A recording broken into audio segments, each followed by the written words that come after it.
NTK TV நேயர்கள் அனைவருக்கும் இயேசு கிறிஸ்துவின் இனிய நாமத்தில் அன்பான வணக்கம். 1 சாமுவேல் 2 சாமுவேல் புத்தகங்களின் செய்திகளை தியானிக்க தேவன் கொடுத்த கிருபைகளுக்காக இறைவன் இயேசுவுக்கு என் நன்றி. ஜெபம். இரக்கமுள்ள பிதாவே, 1 சாமுவேல் 2 சாமுவேல் புத்தகங்களின் செய்திகளை கேட்கும் எங்களுக்கு அவை பயனுள்ளதாகவும் நீங்கள் கற்றுத்தருகின்ற பாடங்களை கடைபிடிக்கவும் அருள் புரியும். வேதத்தின் அதிசயங்களை பார்க்கும்படி எங்கள் இதயத்தின் கண்களை திறந்தருளும். 1 சாமுவேல் புத்தகத்தில் 31 அதிகாரங்கள் உள்ளன.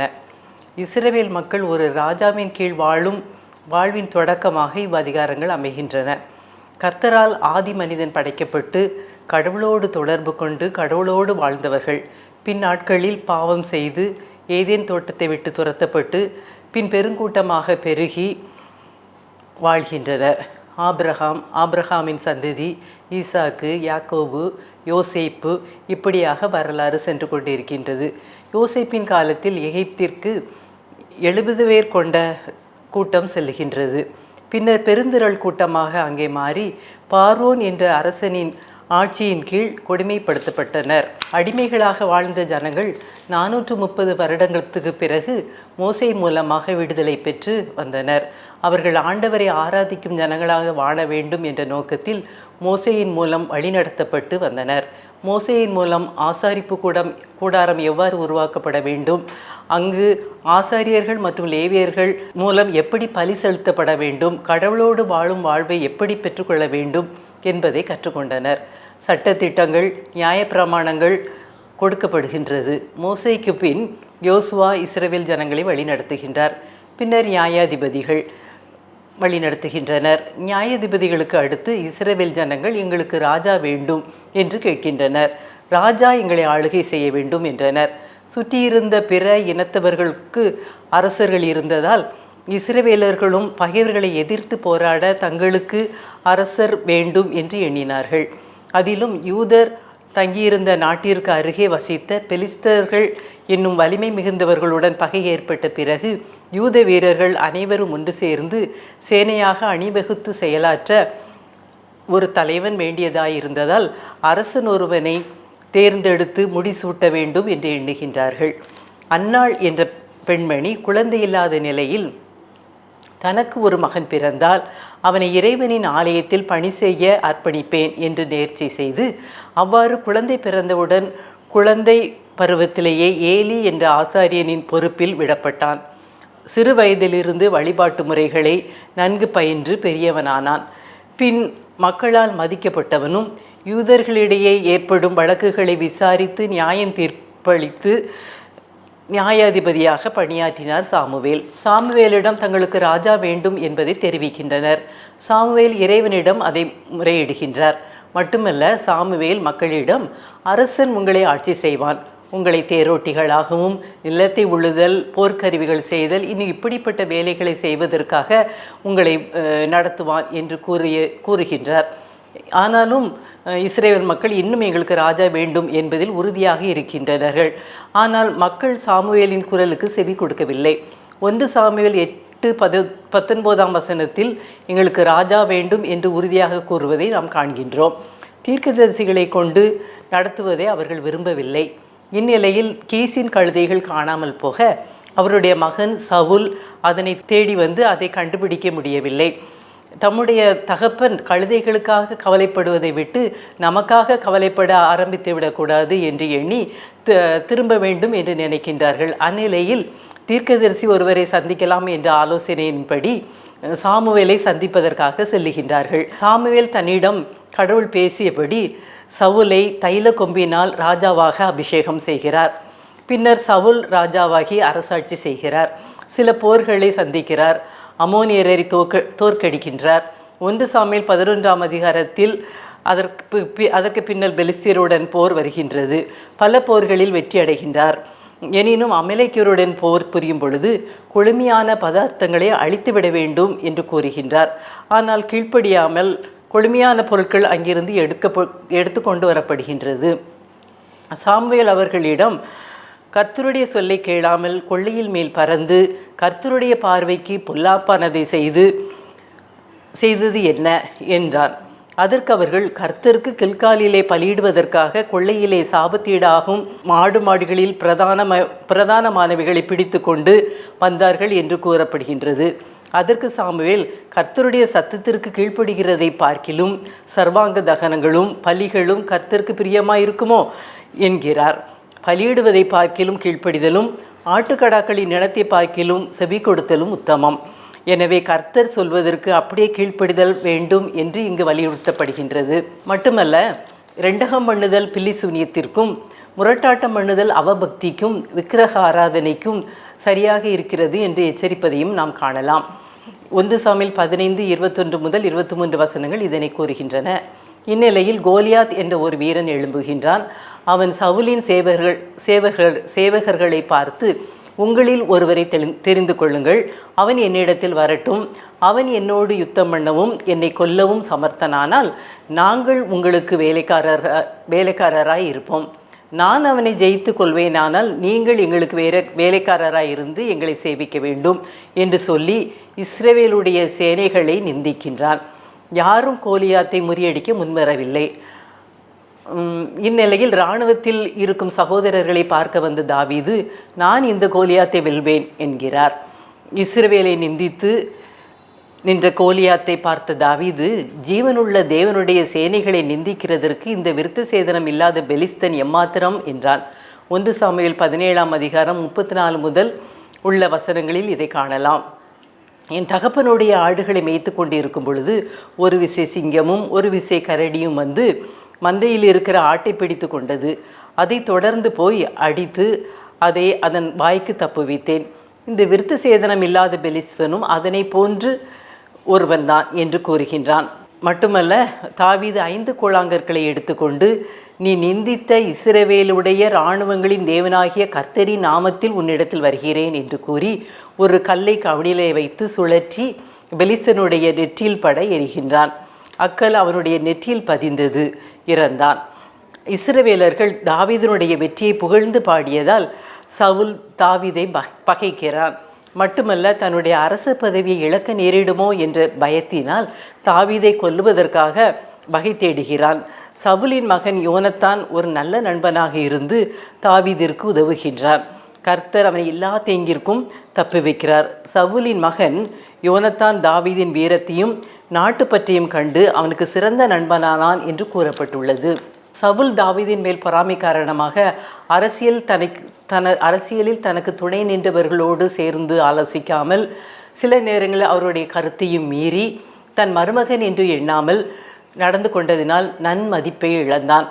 செய்த அரசனுக்கு தகாத பல செயல்களையும் செய்த சவுல் செல்வாக்கையும் படை வலிமையும் இழந்து இறுதியில் அவனும் யோனத்தானும் பெலிஸ்தருடன் செய்த போர் ஒன்றில் உயிர் துறந்தனர். தேவனும் சவுலை ராஜாவாக்கியது எனக்கு மனஸ்தாபமாக இருக்கின்றது என்று கூறுகின்றார். தாவீது போரில் வீரமும் தன் நண்பர்களிடத்து தன்னை ஆதரித்து அன்பு செலுத்தியவர்களிடத்து மிகுந்த அன்பும் மரியாதையும் உடையவனாயிருந்ததால் மக்களின் ஆதரவை பெற்றான். சாமுவேலால் அரசனாக அபிஷேகம் பண்ணப்பட்டவன்தான் தாவீதும். சவுலின் காலத்திற்கு பிறகு நாட்டில் ஒரு பகுதிக்கு தாவீதும் மற்றொரு பகுதிக்கு சவுலின் மகனாகிய இஸ்போசேத்தும் அரசராயினர். கலகத்தால் இஸ்போசேத் இறந்துவிடவே தாவீது நாடு முழுவதற்கும் அரசனானான் என்பது வரலாறு. தாவீதினுடைய நற்குணங்கள். தாவீது யோனத்தானிடம் இளவயதிலேயே நட்பு கொண்டது சிறந்த நட்புக்கு எடுத்துக்காட்டாக கூறப்படுகின்றது. மட்டுமல்ல, சவுல் பலமுறை தன்னை கொல்ல முயன்ற போதும் தான் அவனுக்கு அஞ்சி ஒளிந்து வசிக்க நேரிட்ட போதும் பலமுறை தாவீதுக்கு சவுலை கொல்வதற்கான வாய்ப்பு நேரிட்ட போதும் பகை ஏற்படுவதற்கு முன் சவுல் தன்னை ஆதரித்ததை எண்ணி அவனுக்கு தீங்கு ஒன்றும் செய்யவில்லை. அது மட்டுமின்றி அரசனுக்குரிய மதிப்பை அவனுக்கு அளித்து பணிவுடன் பேசுகின்றான். ஏன் என் உயிரை தேடுகின்றீர்? நான் உமக்கு ஒரு தீங்கும் செய்யவில்லையே என்று கூறுகின்றார். படைத்தலைவனாகிய அப்னேர் இறந்த போதும் தாவீது அடைந்த துயரமும் அவனுடைய உடலை அடக்கம் செய்து மதிப்பு அளித்ததும் நினைத்து போற்றுதற்குரியது. மட்டுமல்ல, தன் நண்பன் யோனத்தானின் மக்கள் யாரும் உள்ளரா என்று விசாரித்து முடவனான அவன் மகன் மோவிபேசத்தை அழைத்து தினமும் அவனுடன் பந்தியிருந்து உண்ணச் செய்து ஆதரித்தது போன்ற செயல்கள் அவனிடமிருந்த நற்குணங்களை நாம் அறிய முடிகின்றது. தாவீதினுடைய அரசாட்சி. 2 சாமுவேல் அதிகாரங்களில் தாவீதின் அரசாட்சியினுடைய வரலாற்றை கூறப்பட்டுள்ளது. முதல் 4 அதிகாரங்கள் யூதாவின் மேல் அவர் அரசாட்சி புரிந்ததையும், பின்னைய அதிகாரங்கள் இஸ்ரவேல் உட்பட்ட பல நாடு முழுவதையும் அவர் ஆட்சி செய்ததையும் விவரிக்கின்றன. தாவீது தம்முடைய அரசை விரிவுபடுத்தவும் தன் நிலையை உறுதிப்படுத்தவும் நாட்டில் உள்ள எதிரிகளோடும் வேற்று அரசர்களுடனும் போரிட்டதையும் இங்கே நாம் காண முடிகின்றது. தாவீது கடவுளிடம் ஆழ்ந்த நம்பிக்கை கொண்டிருந்ததோடு தம் மக்களினுடைய முழு நம்பிக்கையும் பெற்றவராக ஆட்சி புரிந்தார். தாவீதினுடைய தவறு, அக்கால வழக்கப்படி பல மனைவியரை மணம் செய்து கொண்டதுமன்றி தன் குடிமக்களில் ஒருவனாகிய உரியாவின் மனைவியை விரும்பினான். அவன் அரசனாயிருந்ததினால் அரண்மனைக்கு அவளை அழைப்பது எளிதாயிற்று. பின் போரில் இருந்த உரியாவை அழைத்து உணவளித்து அவனை மதிப்பவன் போல நடித்தான். மட்டுமல்ல, அப்போது நிகழ்ந்த போரில் அவனை ஈடுபட செய்து சூழ்ச்சியால் கொன்றுவிடுகிறான். பின்னர் உரியாவின் மனைவி பத்சேபாளை மனம் செய்து கொள்கின்றான். நாத்தான் என்ற தீர்க்கதரிசி தாவீதினிடம் வந்து ஒரு கதை மூலம் அவன் உரியாவிற்கு செய்த அநீதியை எடுத்து காட்டுகின்றார். ஏராளமான ஆடு மாடுகளை உடைய பெருஞ்செல்வன் ஒருவன் ஒரு விருந்தினர் தன் வீட்டிற்கு வந்தபோது தன் ஆடு மாடுகளில் ஒன்றை கொன்று உணவு செய்து விருந்திடாமல் ஒரே ஒரு ஆட்டுக்குட்டியை மகள் போல அருமையாக வளர்த்த வறியவன் ஒருவனின் ஆட்டை கொன்று விருந்தளித்தான் என்று நாத்தான் கூறுகின்றார். அவன் யார்? அவன் நிச்சயம் தண்டனைக்குரியவன் என்று தாவீது கோபத்துடன் கேட்க, நாத்தான், நீயே அந்த மனிதன் என்று கூறுகின்றார். ஆம், அரசனாக இருந்து பல செல்வங்களை அனுபவித்து கொண்டிருந்த தாவீது அவற்றோடு மன நிறைவு கொள்ளாமல் குடிமகன் ஒருவனின் மனைவியை விரும்பி அவனை கொன்று அவளை மணந்து கொண்ட செயல் எத்தகைய இரக்கமற்ற செயல் என்பதை கூறுகின்றார். கர்த்தருடைய பார்வைக்கு பொல்லாப்பான இந்த காரியத்தை செய்து அவருடைய வார்த்தையை நீ அசட்டை பண்ணினது என்ன? ஏத்தியனாகிய உரியாவை நீ பட்டயத்தால் மடிவித்து அவன் மனைவியை எடுத்துக்கொண்டு அவனை அம்மோன் புத்திரரின் பட்டயத்தால் கொன்று போட்டாய். இப்போதும் நீ என்னை அசட்டை பண்ணி ஏத்தியனாகிய உரியாவின் மனைவியை உனக்கு மனைவியாக எடுத்துக்கொண்டபடியினால் பட்டயம் என்றைக்கும் உன் வீட்டை விட்டு நீங்காதிருக்கும். 2 சாமுவேல் 12:9-10 இவ்வாறு கர்த்தர் சொல்வதாக நாத்தான் கூறுகின்றார். தன்னை கடுமையாக கண்டித்த நாத்தான் மீது கோபம் கொள்ளவில்லை தாவீது. அதற்கு மாறாக தன் தவற்றை எண்ணி வருந்துகின்றான். நான் கர்த்தருக்கு விரோதமாக பாவம் செய்தேன் என்று பல நாள் உபவாசம் இருந்து ஜெபித்து மன்னிப்பை பெற்றுக்கொண்டான். எனினும் இந்த செயலை குறித்து கூறும்போது கர்த்தருடைய வார்த்தையை அசட்டை பண்ணினாய் என்று கூறுகிறார். தன் பாவத்திற்காக மனஸ்தாபப்பட்டு 51வது சங்கீதத்தை அவர் எழுதுகின்றார். கர்த்தர் எளியவர்களுக்காக வழக்காடுகிற தேவன், எளியவர்களை மறக்கிறவர் அல்ல. யாருக்கும் தெரியாது மறைத்து விடலாம் என்ற தாவீதின் எண்ணம் இங்கு முறியடிக்கப்படுகின்றது. எனினும் உன் வீட்டை விட்டு பட்டயம் நீங்காது என்று நாத்தான் தீர்க்கதரிசியின் கூற்று அவன் வாழ்வில் நடைபெற்றது. மகன் அப்சலோம் பதவி ஆசையினால் தாவீதை கொல்ல துரத்துகின்றான். 2 சாமுவேல் 14-15 அதிகாரங்களில் இதை நாம் காண முடிகின்றது. தொடர்ந்து பிள்ளைகளிடம் சமாதானமற்ற சூழ்நிலை. முதலாவது சவுலுக்கு தப்பி ஓடுகின்றான். பின்னர் தன் மகனுக்கு பயந்து ஓட வேண்டிய சூழ்நிலை. ஆனால் தன் மகன் அப்சலோம் மரணத்தை தன் கண்முன்னே காண வேண்டிய சூழ்நிலை. கர்வால மரத்தில் தொங்கிக் கொண்டிருந்த அப்சலோமை கொன்று விடுகின்றனர். அடுத்ததாக சிக்லாகில் சீமேயு என்ற மனிதரால் நிந்திக்கப்படுகின்றான். ஆனாலும் பெலிஸ்தரோடு போர் செய்கின்றான். பின்னர் சமஸ்த இஸ்ரவேலையும் ஆளுகை செய்கின்றார்.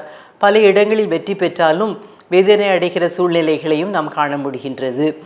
கடவுளுக்கு உண்மையுள்ளவராய் இருந்தபோது வெற்றியையும் உண்மையற்றவர்களாய் இருந்தபோது அழிவும் ஏற்படும் என்ற கருத்து இந்நூலில் தெளிவுபடுத்தப்பட்டுள்ளது. இந்த அதிகாரங்கள் நமக்கு கற்றுத்தருவது என்னவென்றால், ஆண்டவரே இஸ்ரவேலின் உண்மையான அரசர், கர்த்தரே நம்மை ஆளுகை செய்கிறவர், அவரே நம்மை ஆளுகை செய்ய வேண்டும். ஆனால் மக்கள் விருப்பத்திற்கு இணங்கி அரசரை தேர்ந்தெடுக்கின்றனர். ஆயினும் அரசரும் இஸ்ரவேல் மக்களும் கடவுளின் ஆளுகைக்கு உட்பட்டவர்கள் என்பதும், செல்வர் வறியவர் எல்லோருடைய உரிமைகளும் கடவுளுடைய திருச்சட்டத்தின் கீழ் சமமாக கருதப்பட வேண்டும் என்பதும் இந்நூலில் வலியுறுத்தப்படுகின்றது. ஆம், கர்த்தரே நம்மை ஆளுகை செய்ய வேண்டும். அவருடைய கரத்தின் கீழ் நாம் அடங்கி இருக்க வேண்டும். அவர் கரத்தின் கீழ் அடங்கி இருந்து நம்முடைய செயல்பாடுகளை நாம் செயல்படுத்த வேண்டும். இஸ்ரவேலை ஆள ராஜா ஏற்படுத்த வேண்டும் என்று அவர்கள் கூறி ராஜா ஏற்படுத்தப்பட்டதில் இருந்து பதவிக்காக ஓடும் ஓட்டம், அதற்காக போட்டிகள், பதவியை கைப்பற்ற கொலைகள், இவைகள் தான் மிகுந்திருந்தன. கலகங்கள், போர்கள் மிகுந்திருந்தன. சவுல் தன் பதவியை இழக்க நேரிடுமோ என்ற பொறாமையினால் அப்பதவியை தக்க வைத்து கொள்ள தாவீதின் மேல் கொலைவெறியோடு ஓடியதையும், தாவீதை கொல்ல நினைத்த சவுல் இறுதியில் இறந்துபட்டதையும் நாம் காண்கின்றோம். தாவீதும் நாத்தான் மூலம் எச்சரிக்கப்பட்டு மனம் திரும்பினாலும் பட்டயம் அவன் வாழ்வில் தொடர்ந்தது. தாவீது தன் நாட்களில் பல துன்பம் அடைந்தார். ஆனாலும் மக்கள் போர்க்காலங்களில் தாவீதை போர் செய்வதற்கு மட்டுமல்ல, தங்களுடைய அரசனாக நீடிக்க வேண்டும் என்பதை மக்கள் விரும்பினர். இயேசுவும் தாவீதின் சந்நிதியில்தான் அவதரித்தார். தாவீதின் குமாரனே என்று அழைக்கப்பட்டார். ஆனால் இயேசு ராஜா மக்களுக்கு பணி செய்யும் ராஜாவாக வாழ்ந்து காட்டினார். மக்களின் பாவங்களுக்கான தண்டனையை தன் மேல் ஏற்றுக்கொண்டு நம்முடைய பாவங்களுக்காக அவரே பலியானார். மேலும் அன்பை, பாவ மன்னிப்பை மக்கள் ஒவ்வொருவருக்கும் கற்றுக் கொடுத்தார். இயேசு நம்மை ஆளுகை செய்ய வேண்டும். அதற்கு நாம் அவருக்கு நம்மை ஒப்பு கொடுக்க வேண்டும். அநீதி செய்கிறவர்கள் ராஜாவாக இருந்தாலும் தண்டனைக்கு உட்பட்டவர்கள் என்பது இங்கு விளக்கப்படுகின்றது. எனவே அந்த நீதியை நாம் மறந்துவிடக்கூடாது. ஆம், அவர் நீதியுள்ள நியாயாதிபதி. கர்த்தர் நம் யாவரையும் ஆசீர்வதிப்பாராக. ஜெபம். இரக்கமுள்ள பிதாவே, இன்று 1 சாமுவேல் 2 சாமுவேல் அதிகாரத்தில் உள்ள செய்திகளை கொடுத்த கிருபைகளுக்காக நன்றி. என் நிலையிலும் இயேசு ராஜாவாகிய உம்மை வழிகளை பின்பற்றி உம்முடைய பிள்ளைகளாக வாழ எங்களுக்கு அருள் செய்யும். உமக்கு முன்பாக உத்தமமும் மனத்தாழ்மையும் தரித்து கொள்ள உதவி புரியும். குற்றம் குறைகளை மன்னித்து ஆசீர்வாதங்களையும் நன்மைகளையும் உமது கரத்தில் இருந்து பெற்றுக்கொள்ள அருள் புரியும். நாங்கள் எல்லோரும் இயேசு ராஜாவின் பிள்ளைகளாக உமக்கு கீழ்ப்படிந்து நீர் வரும்போது உம்மை சந்திக்க எங்களுக்கு அருள் புரியும்.